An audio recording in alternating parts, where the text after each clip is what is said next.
Welcome to the Two Cities Podcast, a podcast about theology, culture, and discipleship. And this is episode 299. In this episode, we're talking about theology and wine. It's a book launch day for Dr. John Anthony Dunne.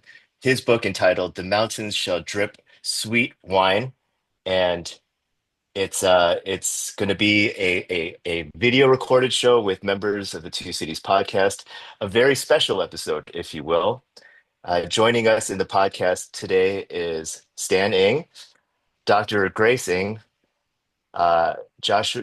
Joshua Carroll, Dr. Christopher Porter, Dr. Brandon Hurlbert, and myself, Dr. Kris Song, and we are happy to have John along with us, not as a host, but as a very special guest. Welcome aboard, John. Cheers. Glad to be on. So we're trying something new this time. We're podcasters that are all over the world, and so different time zones.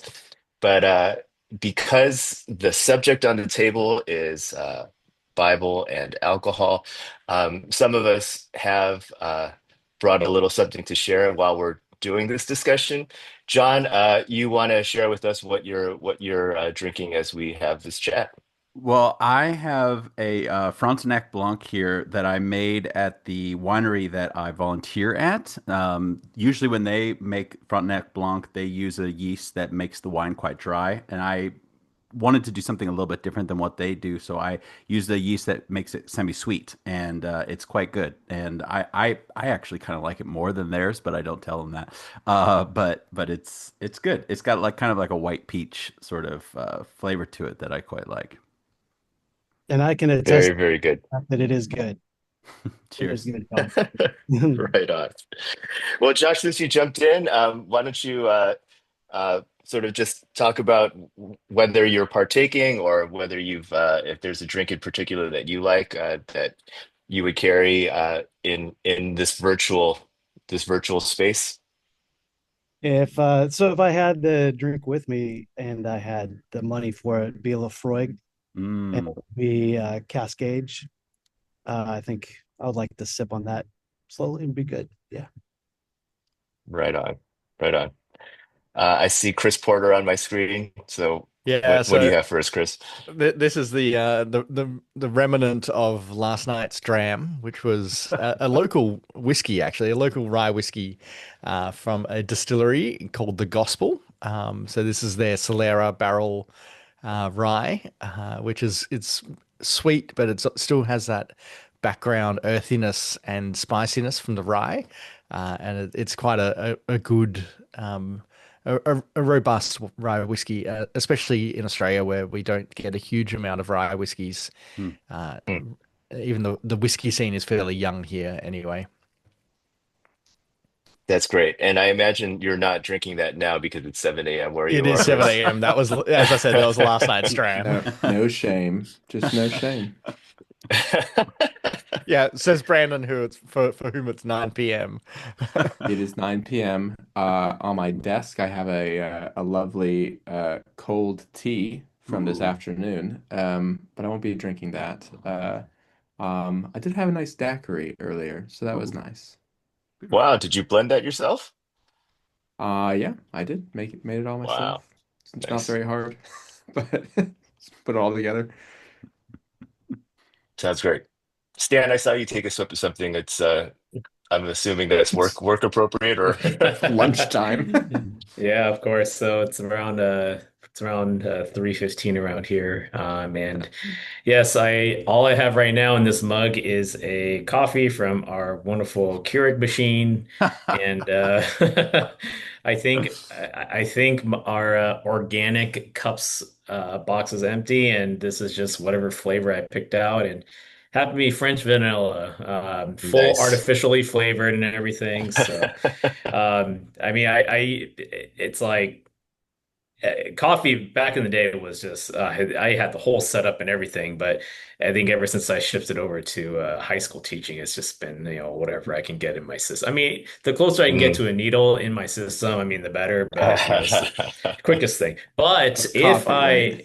Yeah, exactly. But if I were home, I would for the special occasion I have a 22 year space side Scotch single malt that I would totally love to open up just for our Wow. conversation today.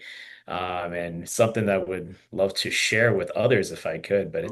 it's a bottle that I don't normally open. It's a Kirkland signature, so it's your Costco, but I believe it is an Alexander Murray Scotch. So Mm. Hmm. Yeah. it is aged in a sherry cask, so it has a very deep red hue to it. So very bold but wonderful flavors all around. So um, but if I were home, that's what I would be having right now. So Sounds absolutely delightful. Yeah. yeah. That sounds great. How about you, Grace? Yeah, since I'm in the middle of the workday, I'm just drinking water from my Stanley cup, keeping hydrated. But in a few hours, when I get off of work, I will Ooh. probably drink a margarita. Love it. Nice. Love it. Nice. And do you blend those at home together with Stan too? Is that a thing? He usually mixes it for me. He Nice. typically makes me Cadillac margaritas, Ooh, so yes. Wow. That Love it. sounds great. Love it. Um, yeah, it's around 1:20 here. So what I drank last night, after the Dodgers won, was this beer from Cellar Maker over in Berkeley, and this one in particular is a barley wine that's aged in Highland Park Mm. whiskey barrels, and it was amazing. It was really really delicious. I can't quite continue the party right now at the time, but um, I've got a little something to tide me over as well as we're going. I didn't want to leave John hanging. And yeah, Um, and you wore a Dodgers hat for this. well, that's more of a hair thing than anything being recorded. I'm But just yeah, I'm not a Dodgers fan, which is why I mentioned that. yeah, that's right. We don't have to get into the politics of baseball, the San Francisco Giants and all of that. Um, so let's get back to you, John. This is not your first rodeo in the space of Bible and alcohol. Can you tell us a little bit about your journey in this subject and why you wanted to write this book in particular? Yeah, so in terms of like publications, I've done a couple of articles so far, and really it was kind of like as I was working on this book, which I signed the contract for back in 2013, so it's been a long time coming. It's great to be at this point because this is literally the day that the book comes out, even though we'll publish this a week or so from now. The the articles that I was working on was really kind of as I was digging in, I was realizing, you know what, I need to like pull some of this stuff to the side and publish it elsewhere because I was just getting like, more in the weeds and really feeling like, yeah, this is an article that I should develop elsewhere. And so I did that in a couple of different places. But the very first kind of dive into the Bible and alcohol was actually when we launched the Two Cities podcast back in 2011. So my Hmm. very first blog posts were Old Testament and alcohol and New Testament and alcohol. Those were my very first two blog posts. And at the time, I was somebody who appreciated craft beer. I was about to go off to Scotland. I didn't yet appreciate whiskey. I didn't yet appreciate cocktails and even wine, to be honest. I really was just kind of a craft beer person. But I was looking at the use of wine and different references to drunkenness throughout the Bible, and really for the first time, because I had grown up with a fundamentalist Baptist sort of background and held certain beliefs about alcohol until I started to really think about it and sort of ditched some of the kind of goofy ways of thinking, but I still had kind of like, little thoughts like, oh, but surely there's somewhere in the Bible that like prohibits this, and I must be missing it, and I must be like neglecting that or ignoring that. And so I decided to really kind of use the blog as an opportunity to like really go hard and try to see what the whole Bible says. And so I wrote these blog posts, and really that's what set me up because I feel like I kind of did all that work, and it was like, oh yeah, there's a lot here. There's a lot more to say. So that was back in 2011, like I said. So there wasn't a ton of stuff at the time that was written, and I was just mulling it over more, and like obviously I was proud of those two blog posts, but I figured I could do more with this, and it kind of stayed with me for a while, and thankfully got an opportunity to write about it at a deeper length. And of course, once you really, start writing a book on a topic that's covered throughout the whole Bible, you realize how pervasive it is and how much more time it's going to take you, which is why I signed it in 2013, but I only finished it in 2023, and now it's in print in 2025. Yeah, I think this is one of those volumes that I remember when we first met back in 2013, 14 or so, we were talking about then, and I remember you saying, "Oh yeah, maybe need to finish off the PhD, Yeah. get that published with, and then maybe it'll be like 2015 or 2016 that the book will come out." And like it's wonderful to see it finally coming out, the fruits of your labors. Cheers. And it's interesting that the alongside this journey with the book that you've had, you've also been hosting throughout this time the Society for Beer Mm. Lovers, and it feels like that even that has developed since those initial days in 20 was it 2013 that I, that really kicked off in I, Baltimore? yeah, Baltimore was the first one. Yeah. Yeah, so 2013, and then right through to return to Boston this year, Yep. which will hopefully be a little bit different from the last time in Boston. Well, the But previous time in 2020, of course, we were gonna do it, and we were gonna do it the same place, and then COVID happened, so we weren't able to do it. But of course, you're referring to the earlier time, 2016, I think. Wasn't it 2016? 2017, I Oh, think. was it Yeah, 17? Oh, yes, of course, 2017. 17. 17. yeah. Importantly, 2017, because that's when I started my new job at Bethel. Yeah. But so interested. Just take us on that journey from. You said that you found that there was a lot more to think about. But how's that journey been for you in developing this larger argument around alcohol in the Bible, and I guess introduce everyone to what is the thrust of the volume? Yeah, so I think when I was kind of first getting going, I really loved the kind of I had a couple of lines that I always said. Like I always said, the Bible, in nowhere prohibits alcohol for all people at all times, and then of course when you try to say positively, well, what does wine do in the Bible, or what does it represent? I would always say something like it represents joy and blessing, and then I started to realize, oh man, that's true except for all the places where it's not true. There's so many instances where it does not represent that. It represents something else. You think of like the cup of wrath motifs, and imagery related to that. And so I started to develop the idea that actually there are kind of like varietals of symbols of how wine functions. Sort of like you've got different varietals of grapes, and if you're not too familiar with wine in America and in the New World, wines are usually called by the predominant grape that is used. So like Chardonnay or Cabernet Sauvignon or Merlot, these different types of varietals, the wine is named after the varietal. In the Old World, it's more about place. So like in Europe, it's more about place. This is a Burgundy, this is a Bordeaux, right? It's more like that. But I started to think about that kind of varietal as like a way of thinking about the metaphor, where metaphors aren't all doing the same thing in every place, and they can have different nuances. And just like you could have grapes, but you could have varietals of grapes where they have different characteristics, different distinctives.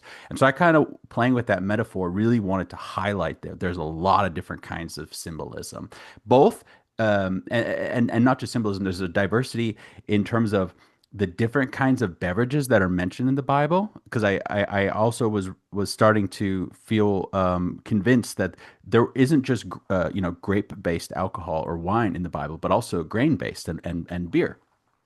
So that you've got different types of beverages in the Bible, and you've got different types of symbolism that can kind of go along with that. And so I really wanted to develop that, and that really kind of became like one of the theses of the book, which is that typically when we do a kind of biblical theology of a topic like this, we just kind of collapse everything into like a single category, like joy or blessing. And I really wanted to highlight the nuance in the biblical text.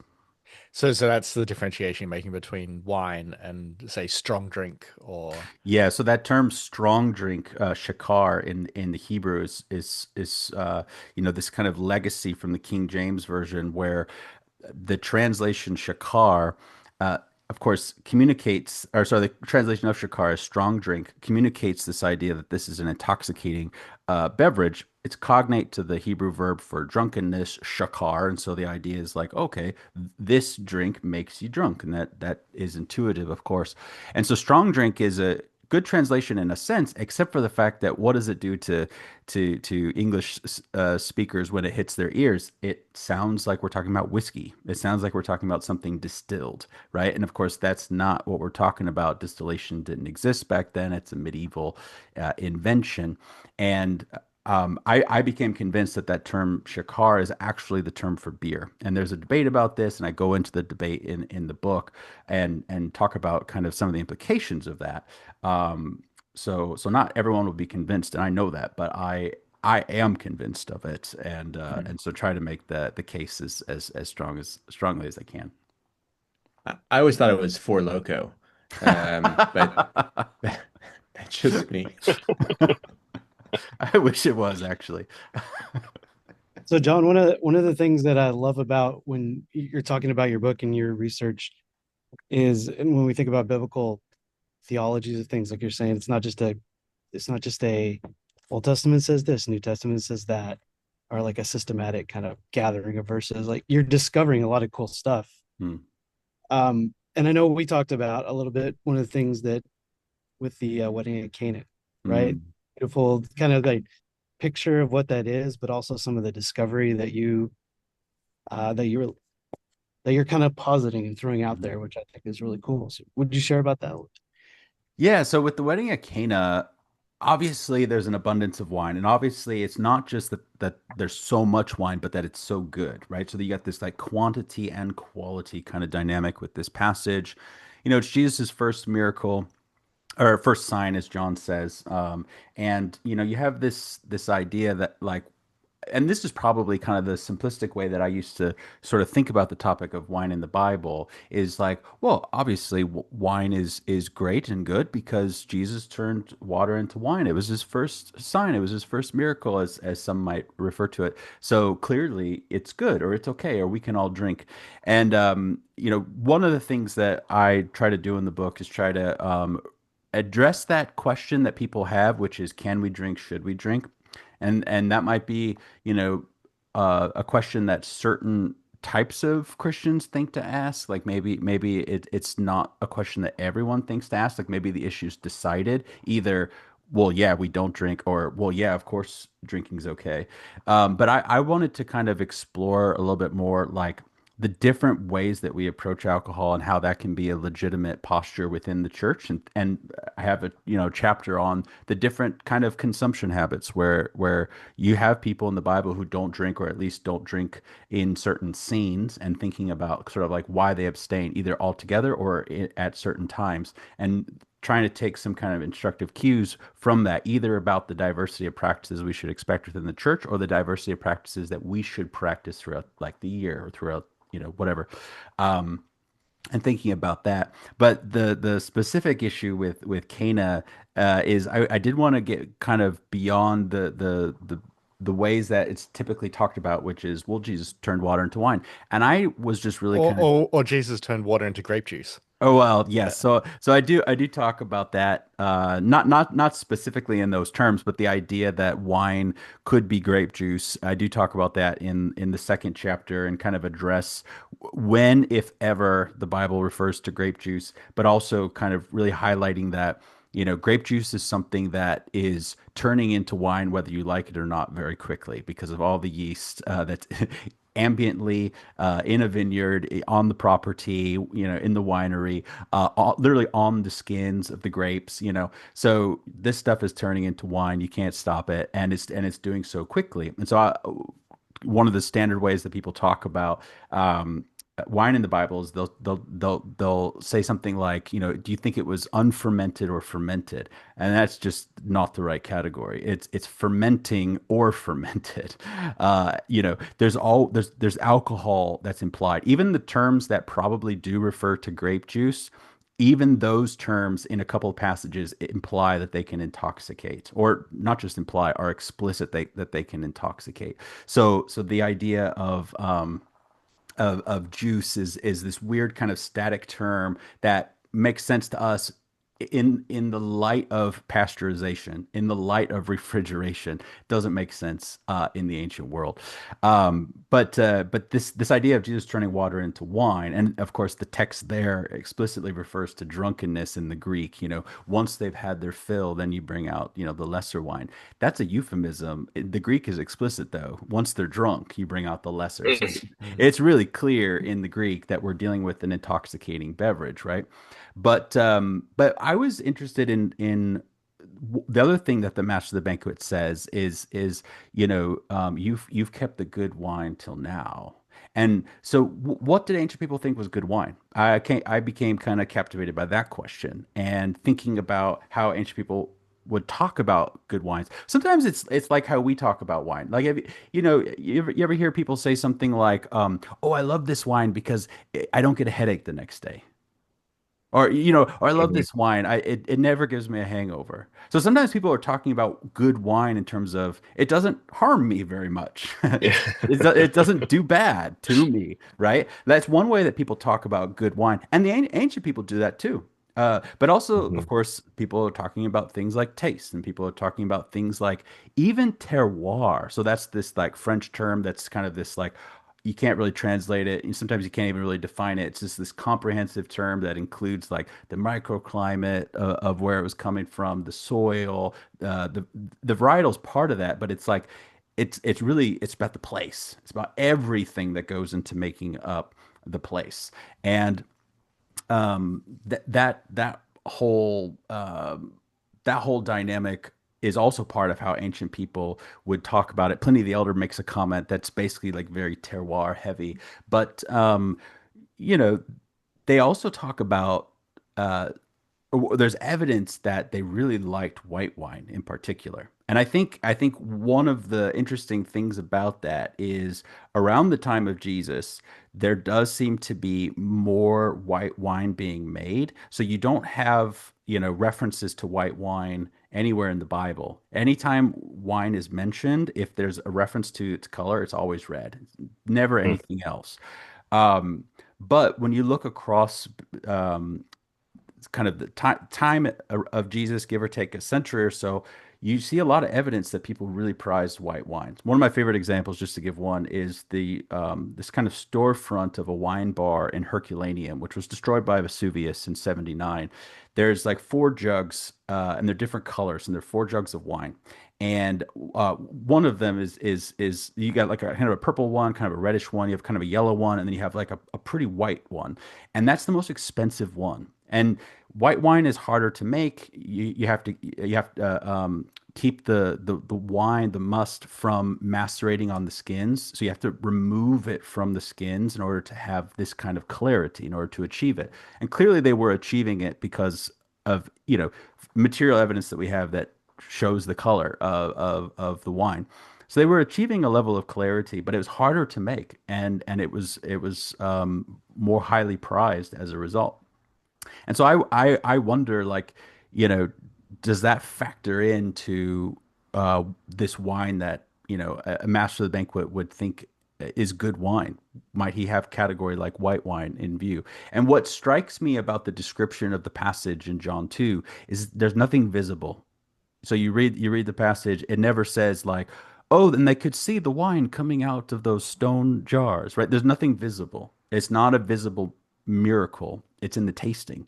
And that strikes me because you look at all the visual representations of this scene, you look at all the children's Bibles, all the cartoons, all the films, all the paintings. There's always like obviously red wine in these stone jars that they're drawing it out from and giving to the master of the banquet.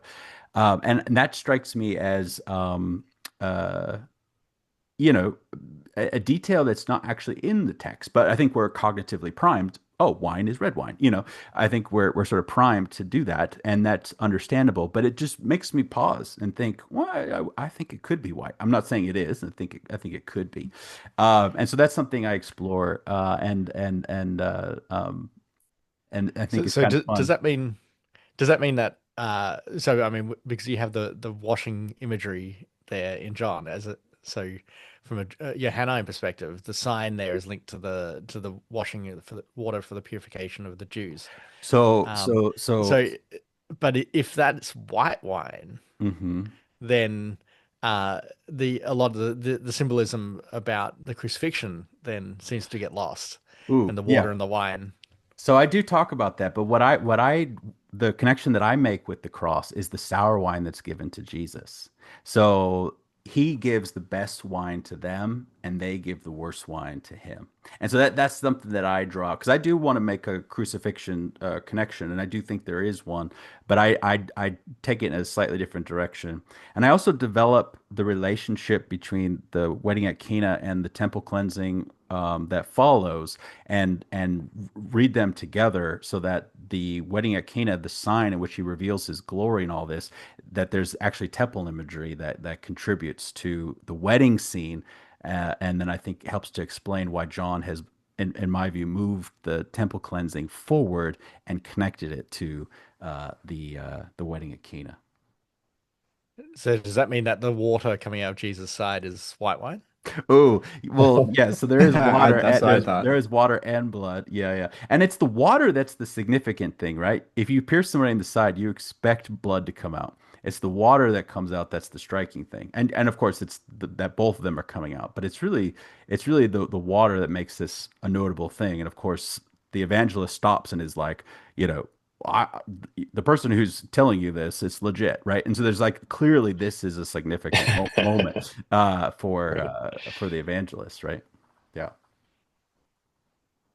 So I'm curious, John, about your experience in winemaking. I know Hmm. you had mentioned that you volunteer at a local vineyard. So I'm curious about that journey and Yeah. also your experience in brewing beer and just like making these different types of Yeah. alcohol and that how that's influenced your biblical study of it. Totally. So yeah, so I started brewing beer because my dad bought me a brewing kit when I was off to Scotland for my PhD, and I was a little bummed because I was like, oh, I'm not gonna be able to like, make beer. Like you bought me this cool gift that I can't do anything with it. Like I'm gonna be gone. But then of course, you brew the beer, you let it age, you bottle it. It takes some time.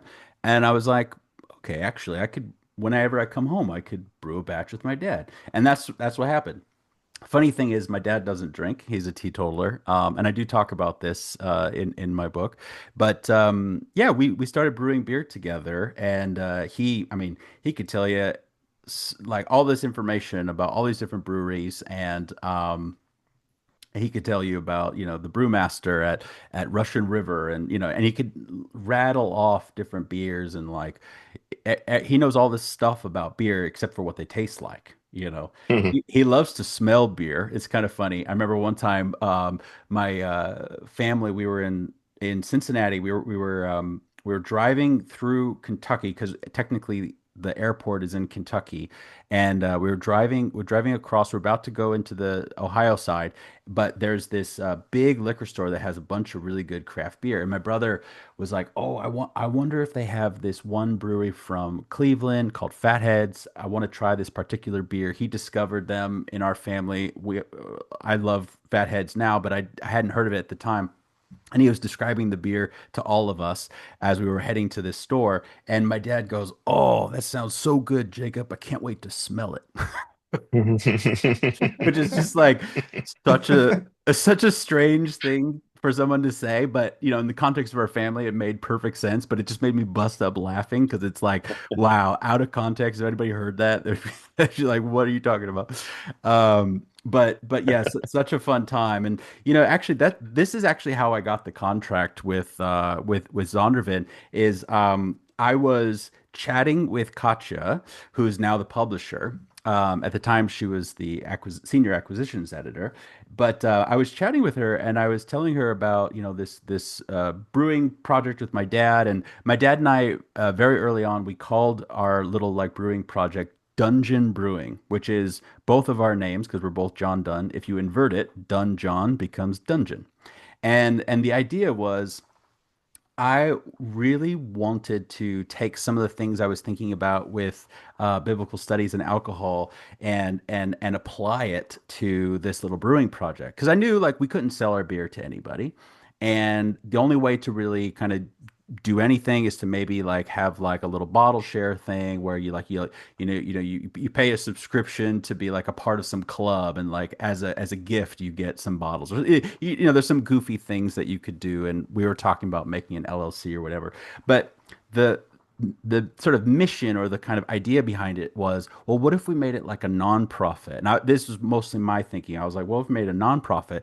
and what if all of the beers were named after women in the Bible, and the whole kind of idea was like, let's tell their story, and let's have the ingredients be like relevant to like certain things that are like said about them or related to their story. So like, I wanted to have a bitter barley wine, a hoppy barley wine called Mara, the barley harvest and Ruth, Mm. like that's an example, right? That's an example. And it would be this, story of redemption, like on the bottle, and sort of Ruth's role in the grand scheme of things, right? And Naomi slash Mara's role in the grand scheme of things. And just using the beer as a way to do that. And then having the proceeds in this nonprofit go to domestic abuse or sex trafficking type of organizations, thinking about how, alcohol has been used in terrible ways to destroy families, to violence against women has been perpetuated, right? The temperance movement is a response to drunk men, right, who are being harmful at home and violent and these kinds of things, right? And just thinking about how could that script be flipped a little bit, thinking about doing something positive with beer, right? And these were the kinds of things I was thinking about, and I was telling Katja this, and I was like, yeah, and one day, down the line, we do this long enough, I might want to write up a little book about why did we do it this way, and Katja was like, great, send me the proposal. And I was like, wait, no, no, no. I'm not pitching right now. I was just telling you what me and my dad are doing, and we're just kind of like getting started. And she's like, oh yeah, no, it's fine. Send me the proposal. So, so, um, so that has been motivating me from the get-go. It's like brewing beer and thinking about redemptive ways of brewing beer. And fast forward to working, helping out at this winery.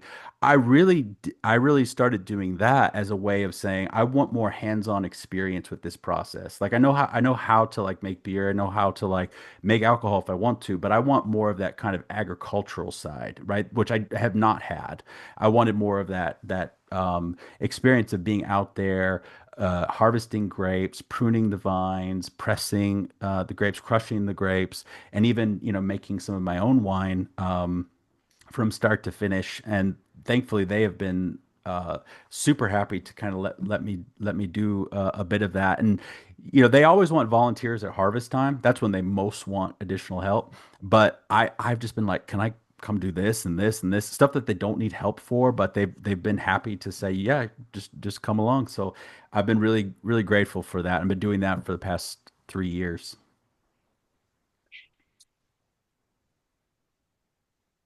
And there's an interesting John, aspect about the vineyard that you're at too, with the way that they, you tell it, Yeah, yeah, yeah. So one of the cool things I didn't know anything about this winery really. It was just the only winery I knew of in Minnesota. When you think of Minnesota, you don't think like, oh, a great little wine region. It's not a great wine region. Grapes don't work out in the cold weather, right? But the guy who is the CEO of this winery, he has developed cold hardy grapes. He's a grape geneticist. He was a professor at the University of Minnesota, and he's developed these cold hardy grapes that can survive the vines that can survive the winter. Because of course, winter is a dormant season. The grapes aren't on the vine, but the vines don't usually survive because it's so cold and everything's frozen here in Minnesota.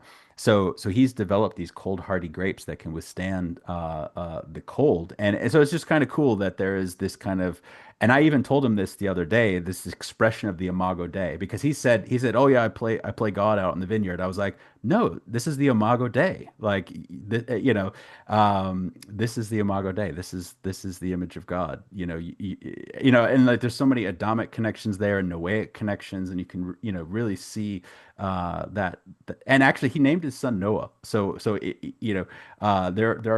is actually a very cool connection there, but. Yeah, So, it's so, it, it's cool. It's cool. so is that more?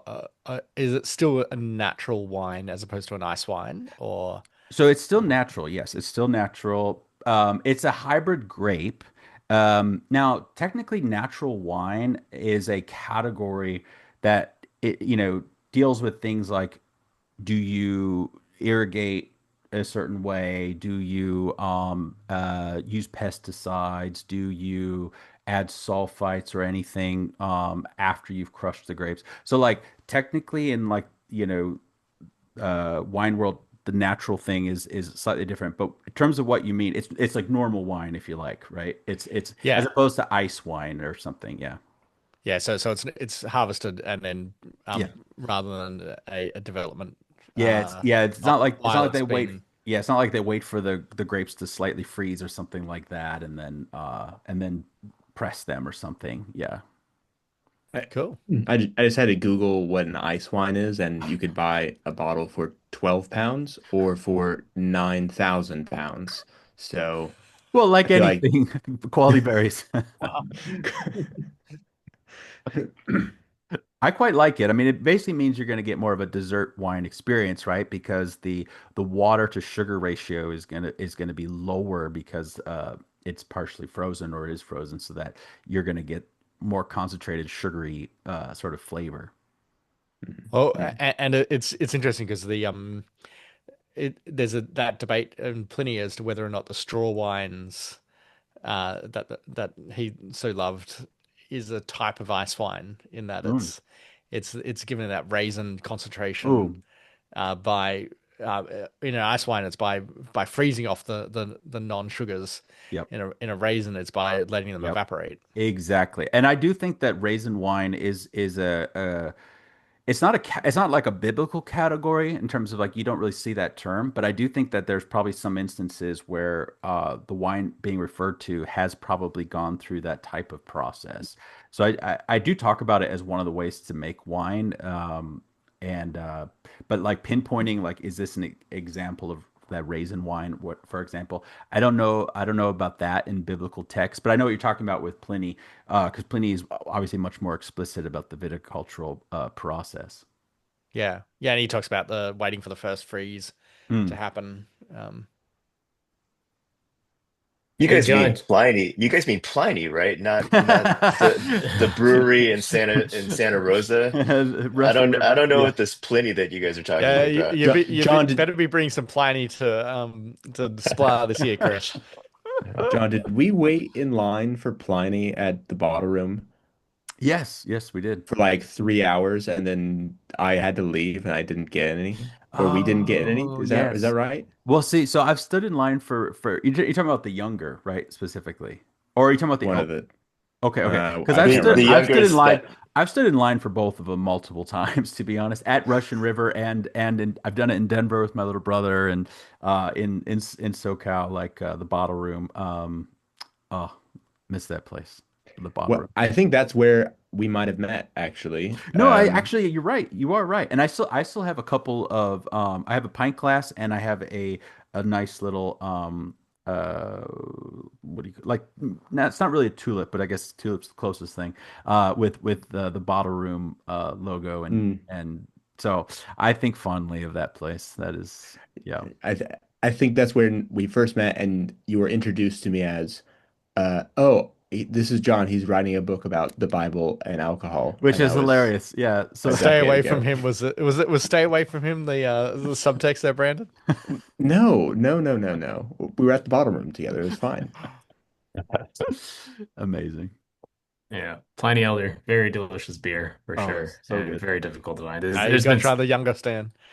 oh yeah, no, I can't find it, or they always run out of tickets when a tap room happens to get it or something. So, Yep. um, hey John, I wanted to just ask about the title of your book here. So I know we're talking a lot about beer and alcohol, and not to not to break up the fun talk of spirits and everything, but just really to bring it back just and just ask about hey, the reference to your title. I know there's the alcohol portion, but there's also referring to the mountains dripping sweet wine as well. Can Yeah. you tell us just a little bit about that and how that all ties in together so that it's not just so that this isn't just a solution or answer to like what we should do about alcohol, but I'm sure there's a biblical reference to all Yes. this. You mind talking Yes. about that? Totally, totally. So, I love the title, and the title means a lot to me. And there's kind of two ways to talk about the title. One is to talk about the biblical references, and the other way is to talk about sort of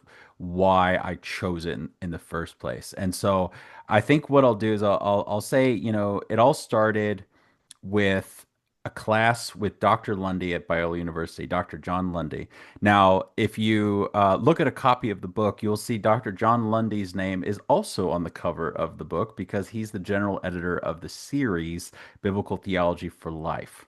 And so, because he's the editor of the series, I wanted to make an homage to him and specifically to a paper that I wrote for him.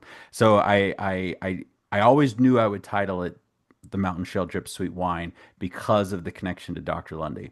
And I can't call him John, even though he tells me to. He's always Dr. Lundy to me. Um, he was one of my favorite profs at Biola. I took his class, New Testament use of the Old Testament, but I signed up for his class, in the spring, and I was going to take it in the fall. And because I knew that I was going to take this class in the fall, I wanted to start sort of working on it and thinking about it in the spring and into the summer. I wanted to do some research, kind of get ahead and stuff. And so I didn't really know how he structured the class or organized it. And I just knew, oh, you're going to pick a passage where there is a use of the Old Testament in the New. That seems straightforward enough, right? And I figured we'd all write an exegetical paper at the end. And at the time, I was really getting interested in temple imagery. And so I went to him and I said, I would like to work on Acts 15 and the use of Amos 9 in Acts 15, verses 11 to 12 in Acts 15. And he said, no one has ever done that passage. In fact, I have a short list of passages that students are allowed to choose, just to keep it simple because they can get quite complex. I don't want anybody to bite off more than they can chew, etc. So I don't normally let students kind of choose whichever one they want to do, and I need to think about this one. Let me go home and let me talk to my wife about it. So I was like, what was wrong with what I chose? I'm like, you know, and so he comes back and he's like, all right, you can do it. And I know you didn't know about the short list and you never saw the list, but it's okay. You can do the one that you want to do, especially because you're telling me you're gonna like work on it over the summer. Why would I say no to that? Go ahead.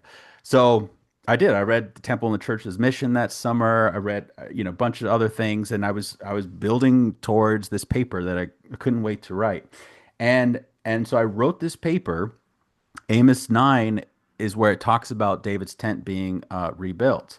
And as a consequence of David's tent being rebuilt, there's all this agricultural productivity. One of the things that it mentions is that the mountains will drip sweet wine. Now, this is also in Joel, that language, the mountain shall drip sweet wine. That's also in Joel.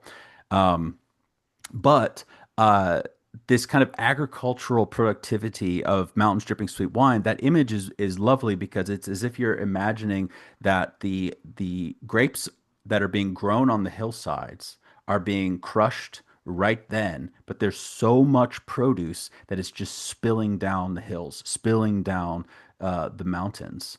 That's this kind of image, and it's beautiful. And the thing is, it's even crazier than that because as the passage, the end of Amos goes on, it describes that the plowman, so the person, kind of getting the ground ready, is going to be overtaken by the reaper, the person doing all the harvesting, right? There's this kind of image of this typical cycle of the agricultural process, which wine can only be made once a year, right? Harvest is only once a year.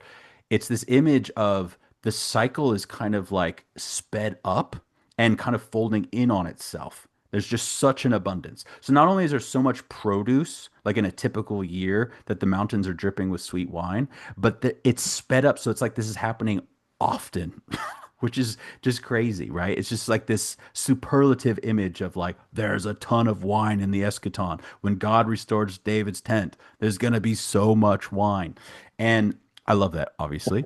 And if it's sweet wine, then presumably it's fermenting as it's coming. It's like it's from Exactly. both fermenting as it's coming down, but it's also That's exactly right. even the harvester can't That's keep up with the exactly. production So that's exactly because right. it's drying out. It's making raisins on the vines. So I do talk about that term asis, which is the term that's typically used for must. But later in that passage, just like a verse later, it does mention yayin, the typical term for fermented wine. And so yes, so it's must. Of course, it's must because you're treading and it's pouring down this must. And of course, asis, the noun sweet wine, is cognate to the verb for treading, asas. So it makes sense. You tread, you get some asis, right? You get some sweet wine. But yes, it's fermenting, not unfermented. But this image is just remarkable, right? And anyways, I worked on this passage, wrote this paper for him, and really my argument had nothing to do so much with the wine itself, but it had to do with the way that Acts uses Amos 9. I was arguing that there's some temple imagery going on, that David's tent has to do with the inclusion of Gentiles into the eschatological temple, which is how I read it at the time, and I published that with Westminster Theological Journal as one of my first articles in 2011, and I just felt like, you know what, I probably wouldn't be working on this if Dr. Lundy had said no, and so I just kind of felt like, since he's the series editor, and I really wanted to make an homage to this connection that I've had with him. How I kind of feel like that paper propelled me, into graduate school, but also just like on the little journey that I was on as a budding, biblical scholar and all of that. And so it just felt very appropriate to name this book that. And of course, to name it this, it's one particular image, it's one particular varietal, to go back to my little metaphor of the metaphors, right? It's one particular image. And my point in the book is that there are so many different ones, and that we should respect that nuance. Um, but by naming it this, I am signaling that this is my favorite one. I love this one so much. That's a really nice story about just kind of how you got into this topic. And then also, we've been having this, what feels like kind of a long series on alcohol. I don't know how many episodes it's been, but it's been quite a few. We've gone all the way back from the beginning of time, it feels like, It's true. up until the present, and thinking theologically about how alcohol can be used appropriately, or maybe it shouldn't be used, shouldn't be used within our church or communities of faith or society today. I want to just kind of jump back to the kind of the Bible side of things and just think about, or just ask you, because we've touched on a few of the kind of varietals, some stories about wedding of Cana, the cup of wrath. Mentioned Noah at some point, and we've talked about Noah in one of the earlier episodes, I think, with Rebecca Welton.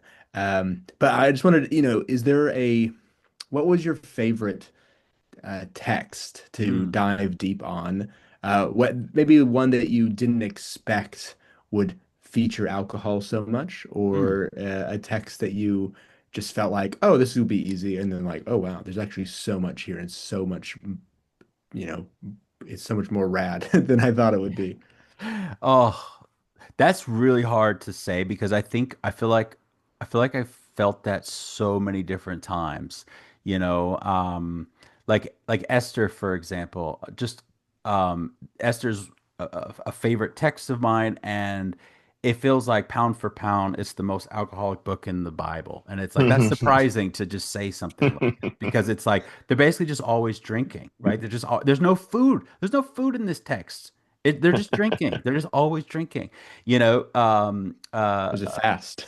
yeah, yeah, there is a fast. There's importantly a fast, but there's no food. There's just drinking. And when Ahasuerus, when he finishes his big party, what does he do? He says, "Let's have another one." So he's just like constantly partying. There's all these drinking parties throughout the Book of Esther. Or Ecclesiastes is a favorite one for me because it is it's not just like so positive on wine as like a gift from God and stuff, but there's also like a really cool, I think, reference to the brewing process. There's this passage in Ecclesiastes 11 that people have not really known what to do with, where it looks like, and I think the way it's been translated is like ship your bread across the water. But literally, it's throw your bread or cast your bread on the water. And everyone's like, well, it's just going to get soggy. Why would you do that? So maybe this is like referring to like, trading routes or something like that. But then it doesn't make sense in context. What does shipping bread across the water have to do with like your mortality? And the kind of existential questions that Ecclesiastes is asking. But it's been argued by Michael Homan, and I think he's absolutely right, that it's referring to the brewing process. That's how you make beer. You throw your bread on the water. You cast your bread on the water. That's part of the process. And making beer in that context, in light of the kind of existential questions that it's asking, and you have this kind of refrain of "Eat, drink, be merry, for tomorrow we die." In Ecclesiastes, that's a dynamic that I was very taken by in working on it. Yeah, I just think it's really hard to say what in particular kind of if I was going to pick one, it's really hard to pick one because I just think there's so much. I think it's a fascinating topic with a lot of little nuances, and I just really appreciate acknowledging those nuances, to trying to keep them straight. And then, of course, because as we think about all these different nuances, like what's it all culminating in? What's it all pointing towards? And I think the answer to that is the Eucharist. And I think it's the Eucharistic wine that is the blend of all of these theological varietals related to wine, that it includes all of these different ways that wine has functioned throughout scripture. And so that's what everything builds towards in if you look at the table of contents, if you think about how I've structured the book, and where it all kind of culminates for me when I think practically about wine, it's a very Eucharistic thing for me in the final chapter. So, with that, I know you've talked about before, and we touched on several of these podcasts when we talked about alcohol, the community or the social aspect of engaging each other in a deep way, and Yeah. how alcohol kind of greases the wheels for that Yeah. in a good way, in a Yeah. way that you think God designed it for, or do you think God designed it for that way? Mm. Yeah, I think that the kind of social benefits of alcohol are definitely like they can be a good thing. And like we talked about with Edward Slingerland, it can be a bad thing. These things could all be taken in different directions that can be destructive. That's why wine is, kind of spoken of often in this kind of there's like mythologies where they highlight its duality, like Dionysus, for example, this language of like the food with two faces, right? This kind of dynamic. And some people want to talk about the kind of like nutritional benefits of wine or beer, or the kind of health benefits of either of them, right? And in different contexts, you'll hear people say, you know, maybe wine's really good for, I don't know, your heart or your cholesterol. I don't know, whatever. I kind of shy away from that. For me, it's not about are there health benefits to wine. For me, it's if there are benefits, they are social. They are primarily social. That's the benefit of wine and beer. It's it's it's it's got a social um, uh, building capability. Now, it can be used destructively, of course, so I'm not going to deny that at all. But I would say if there are benefits to wine and beer, it's social. Well, and I think that's you've just drawn out a brief point there about that there can be people who struggle, and Mm, people, lots of people do struggle with alcohol, which we have covered in the podcast. And so maybe if people are interested in that, they yes. can rewind. Maybe I don't know how many episodes it will be by the time this Yeah. drops, but there's a couple of episodes on alcoholism, and Hmm. teetotaling, and things like that. Definitely. Uh, Definitely. And I would like to say that, one of the readers that I had in mind while I wrote this was somebody like my dad who doesn't drink. So I'm not trying to make anybody change their habits, right? If you don't drink, don't drink, right? If there's any kind of interest that I have in changing anybody's mind about anything, it would just be about how you read certain texts, how you think about the Bible. It's not about whether you choose to do something differently with alcohol as a result, if you choose to drink or not. I have no interest in convincing anybody to drink alcohol. I want the book to be for everyone because I think that our Bibles, whether we drink or not, are soaked with alcohol. I like to think of it, I use this example in the book. I like to think of it like a Catholic priest. Like imagine a Catholic priest on someone's wedding day, right? Uh, they they have a robust theology of marriage. And the people getting married that day might not have a robust theology of marriage, but they're getting married, right? The person who isn't married in that room has the most robust theology of marriage in that room, presumably, right? And I'm not saying that everybody who doesn't drink needs to have like robust thoughts about alcohol, but I just use it as an example to say whether you drink or not, there is a theology of alcohol for all of us. I use another example. Imagine somebody who had taken a Nazarite vow right before they showed up at Cana for this wedding that Jesus Mm. turned water into wine. They're not going to participate, but they can still experience the blessing of what Jesus did that day. And that's what I want to try to highlight. And John, do you talk about there at all the communal aspects and engagement there in the brewing and the fermentation, the making process as well? Ooh, Um, yeah, I do. so I do. Yeah. I guess I'm thinking back to Atlanta, whenever that one was, Yes, yes, yes. 2015, when we went to Monday Night Brewing, a Yeah. brewery in Atlanta started by a small group, a Bible Right. study that met Right. on Monday nights, and is now, basically the biggest brewery in Atlanta. Yeah. No, I don't talk about it like that. That's a great example. I don't talk about it like that, but I do talk about the production process and kind of the economics of that and that there's some social dynamics there. But no, not in that sort of way. So that's the material for the mountains shall still drip sweet wine. She'll keep dripping wine. Yeah, no, no, no. No, no. John, this conversation can continue to go over good wine as well, and there's a lot that we've left on the table, maybe for another time. But as we sort of wrap this up, there was one part of this conversation that I wanted you to say a little bit more about, and I guess I'll just do it now. The Imago Dei, when you're talking Mhm. about the process of winemaking, as Imago Dei, draw that link out for us in Yeah. terms of what you see that connection look like, and why you would put those two things together. Well, think about Jesus's parables, right?